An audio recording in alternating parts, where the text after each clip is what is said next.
Cudzinci tu majú ťažké, hlavne čo sa týka farby pleti u nás. Je dosť taký odsudzujúci, ale verím, že to väčšie mestá, ktoré sú viac metropolitné, tak tým pádom vedia tieto komunity lepšie prijať. Ale vidiek, myslím si, že nie.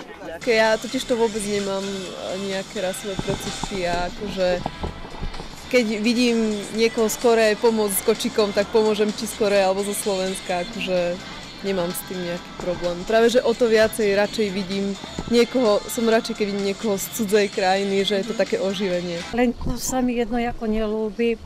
Teraz išlo také pekné dievčatko, taká pekná blondinka, išla s černochom. To jedno sa mi nelúbi. Nelúbilo sa? Nie, to sa mi jedno nelúbi, ja neviem. Ja neviem, keď sa zeberú, aké budú mať potom deti.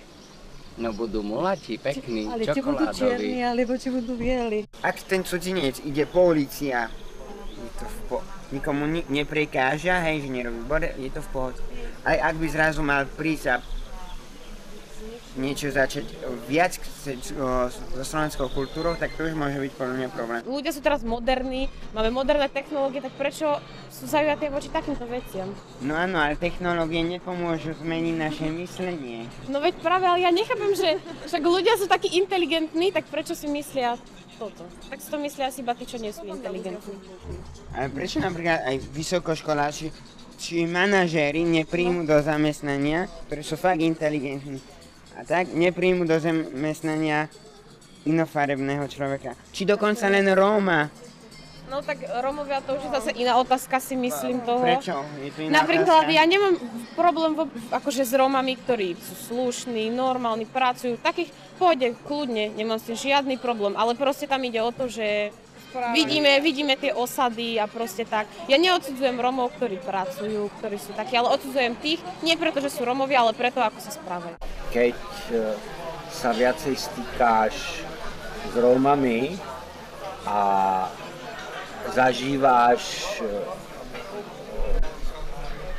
svet z ich pohľadu, tak si myslím, že hlavne by sa teda väčšinová spoločnosť mala venovať tomu anticiganizmu, ktorý je tu ako neuveriteľne hlboký.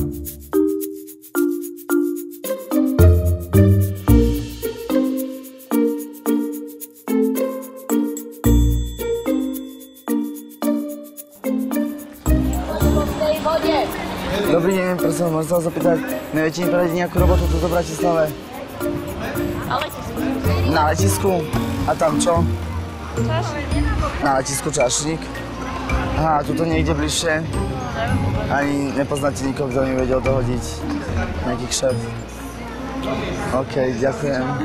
Dobrý deň, prosím, môžem sa vás zapýtať, neviete mi poradiť nejakú robotu? Tuto v Bratislave nikoho nepoznáte? Dobrý deň, prosím, môžem sa vás zapýtať, nepoznáte toto niekde, nevideli by ste nejaké robote tuto v Bratislave? Neviete ani mi poradiť? Dobrý deň, môžem sa opýtať, prosím, neviete mi poradiť nejakú robotu tuto v Bratislave? Ani nikoho nepoznáte, kto potrebuje? Ja sama nemám robotu. Nemáte. Dobre, ďakujem veľmi pekne. Keď si pozrieme správy, tak tie sú plné predsudkov. Dneska ráno som napríklad počul, že Ministerstvo sociálnych vecí nebude dávať prídavky matkám, ktoré pred narodením dieťaťa nepracovalo. A hneď ten štátny tajomník povedal slovo napríklad Rómky, ktoré by to zneužívali. Myslím si, že to už je odraz toho stereotypu, že Rómov bereme ako etnikum, ktoré nechce pracovať, ktoré len štát vyciciava a chce s ňou žiť, čo nie je pravda. A snažím sa odovať tie detaily, že najväčšie prostriedky na nezamestnanosť idú na ľudí končiacich po vysokej škole. Z celého rozpočtu je len 5%, ktorý ide na rómsku komunitu. Veľmi ma prekvapila staršia pani, tá bola perfektná, otvorená, bez problémov, všetko mi poradila, kde mám ísť, pomaly aj za kým mám ísť. Úžasná, akože... Myslel som si, že skôr tí starší ľudia budú takí zatvorenejší, ale práve že vôbec.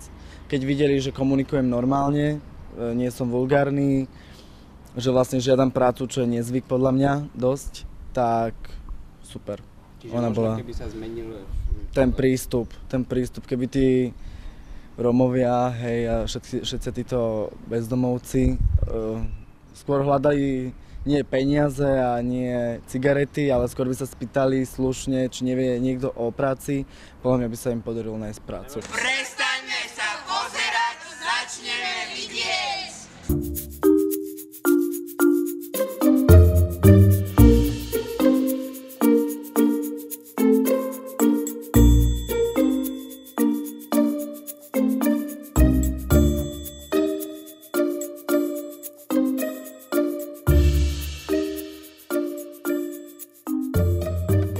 Môžem vás pozvať na naše medzinárodné halušky. Jedny som varila ja, jedny moje kamarátka z Kene. Poďte nás rozsúdiť, že ktoré sme navarili lepšie. Už sa tu hádame pol hodinu.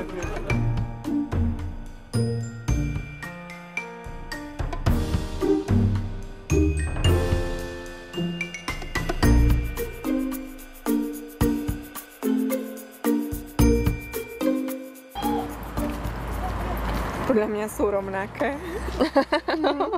Nie. Dobre boli aj jedna aj druhá. Podľa mňa sú úplne rovnaké. Ktoré sú lepšie? Alebo smajlíka. Alebo smajlíka, no. Tieto alebo tieto? Rovnaké sú. Určite slovenské. Vyzerajú rovnako, ale lepšie chutia slovenské. No musím trošku povedať, že slovenské sú lepšie, som Slovák. Ingrediencie rovnaké, všetko dobré. Receptúra rovnaká. Hej. Fajné, ďakujem. Nechcem nič vraveť, ale myslím si, že od vás sú lepšie trošku. Taká zvýraznená je tam tá chuť viac ako pri tých slovenských. Ale zrejme sa musel to naučiť na Slovensku, lebo... Na Slovensku? Ja hovorím. Tak to musíme dať potom Slovákom. Robil sa dobre. Ale obidve, aj tebe dáme bod, aj jej dáme bod, ale ty si to odkúkal od Slovenska, tak to budú slovenské halušky. Dobre. Akože to je z jedného hnúca, mi chcete povedať? Áno, áno. Asi ma oklamali. Hej. A toto je také jemnejšie. Jemnejšie. Hej. To nejaká sugestia, že si to človek sám sugeruje, že vlastne vidí niekoho cudzieho, niekoho iného a potom si myslí, že aj tie halušky sú iné cudzie. Ono človek častokrát vidí to, čo chce vidieť, tak možno, že len s tou skúsenosťou asi, že si človek myslí, že je tam ten predsudok a ten predpoklad, že keď to robí Slovák, tak akože má už čosi odvarené, tak ako malo by to byť lepšie teda. A asi to chce tak vidieť. Teraz sa bavíme o haluškoch, ale podľa mňa tento princíp takýto, či sa možno prenáša aj ďalej, viete, že do školstva, do výučby, do roboty a týchto vecí. Určite sa to prenáša, ako keď človek robí pri niečom, konkrétno napríklad pri tých haluškách v tomto prípade, tak podľa mňa to robí potom všade. Boli rovnaké a keď niekto povedal, tak len za to, že Slovenka z tej tradície by mala lepšie uvariť ako pani z Kene alebo slečna. Slečna. A tí ľudia, ktorí teda povedali, že jednoznačne napríklad, že tie odo mňa sú lepšie, lebo sú slovenské, hej. Myslíte si, že to prenášajú potom aj do svojho okolia, do života? Kvôli hrdosti na Slovensku, ale nie je to ako forma rasizmu, si myslím. Je niečo dobré, keď sa dozviete niečo z inej kultúry. Možno, keď človek trošku cestuje, tak aj ochutná niečo a chutí to inak. Má taký pocit, lebo nemáme všetci peniaze, aby sme mohli cestovať do zahraničia, ale keď to ochutnáte a zrazu poviete, bol som niekde vo svete, aspoň jedlom jazykovým. Protinárodnosť. Hej. Nemám žiadne problémy. Aj to má jedno, že má takú farbu a takú farbu. Hej. A rómskú otázku ako beriete? Prestaňme sa pozerať, začneme vidieť. Dobrý deň, poďme, môžem sa opýtať.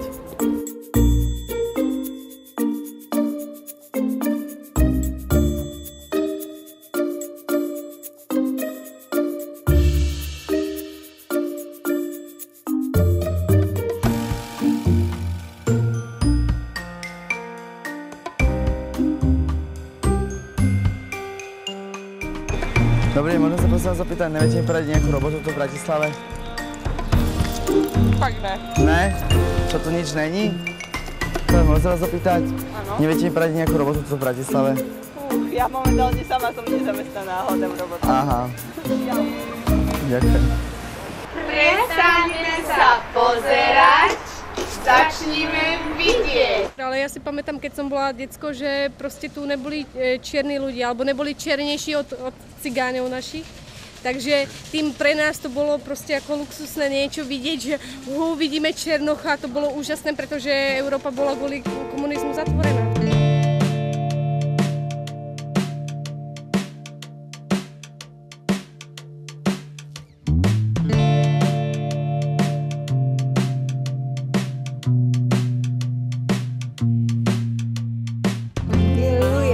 keby som mala takúto pokrovku ako vy. Ďakujem. To som na to bol taký dobrý kompliment. Ako oslavujeme také deň africký a usmievame s ľuďmi a my aj takto vám želáme krásny deň. Aj my vám želáme krásny deň a milujeme Afriku. Ďakujem. Jaj, zoberte. Ďakujeme. A aký máte na to dôvod? No, lebo my také oslavujeme, a dneska je nedeľa, tak oslavujeme s ľuďmi, aby mali najlepší deň.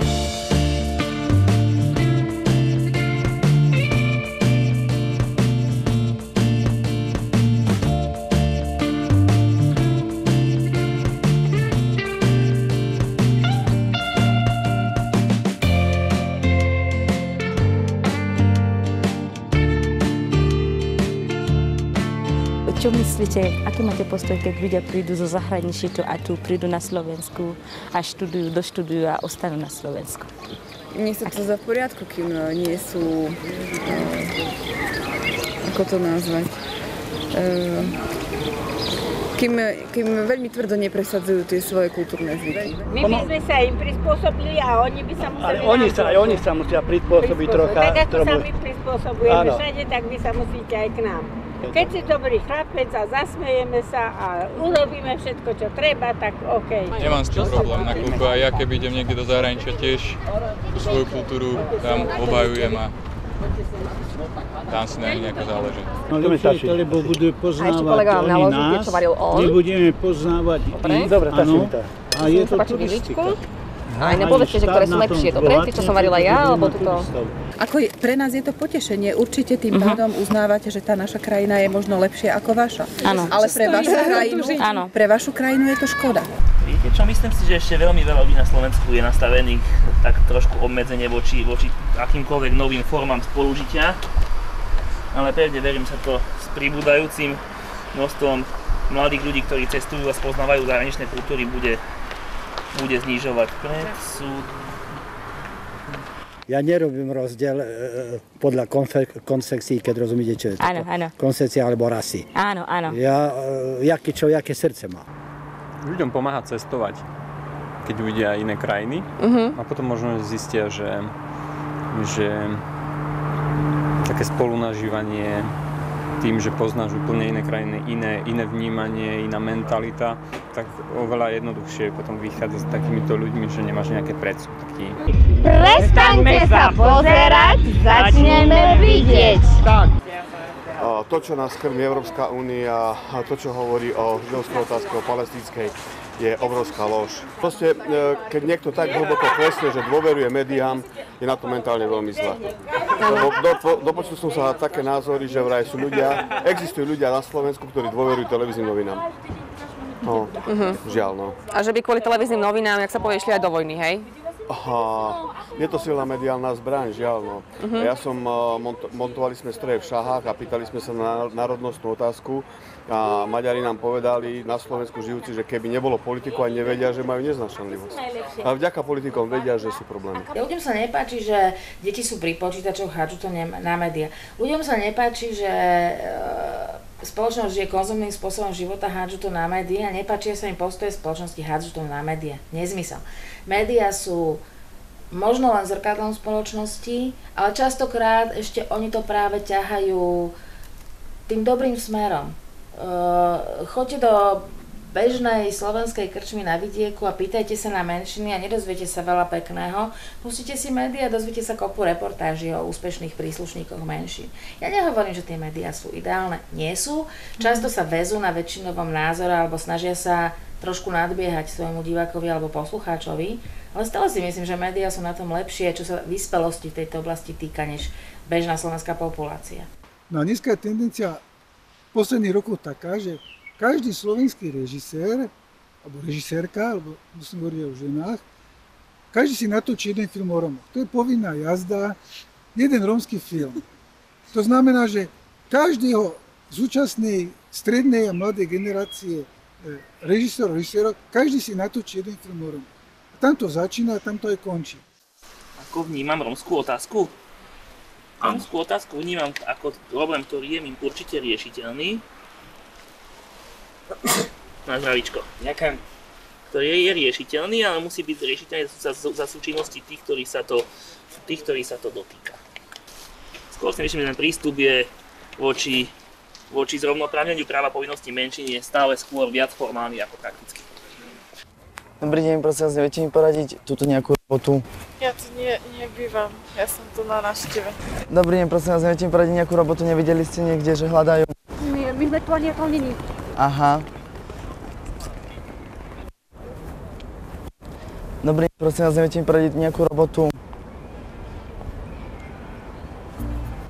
Dobrý deň, prosím vás, neviete mi poradiť túto nejakú robotu?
Dobrý deň, odpuste, prepáč mi, že vás vyrušujem. Neviete mi náhodou poradiť, kde by som vedel nájsť prácu nejakú? To neviem. Neviete, ďakujem.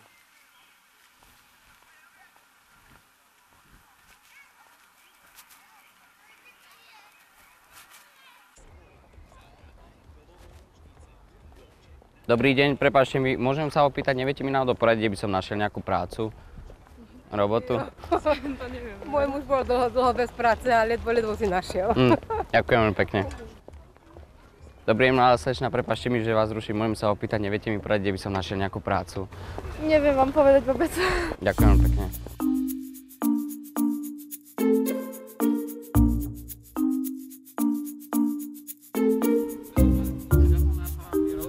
Áno, prosím. Ja sa chcem spýtať, že v akej oblasti by ste chceli pracovať? Alebo no to je úplne jedno. To je, ak je jedno? Možno, tak čo viem, tak človek je zručný, sa naučí. Aha, okej.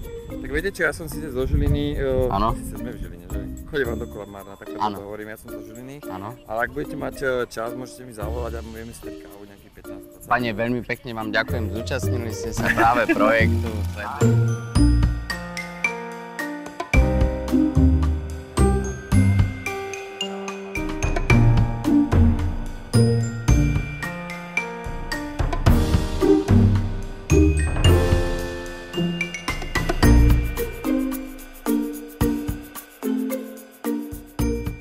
Prestaňme sa pozerať a začneme vidieť.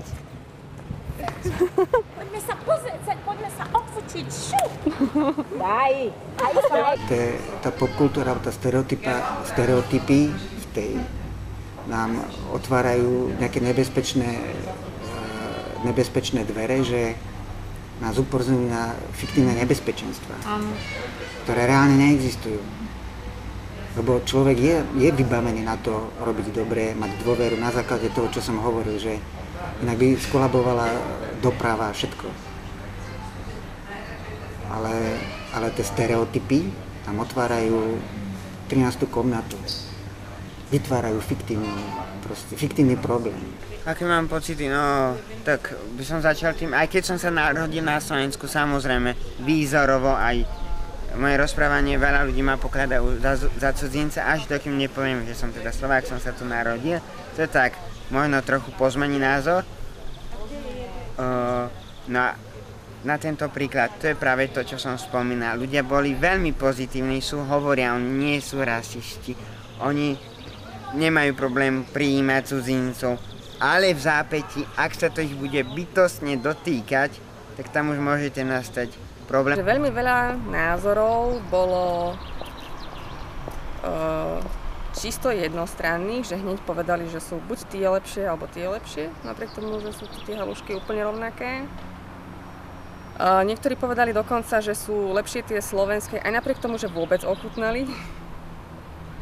A veľmi málo ľudí bolo takých, ktorí ochutnali a povedali naozaj, že sú rovnaké.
Na tebe niekto maluje odkazy.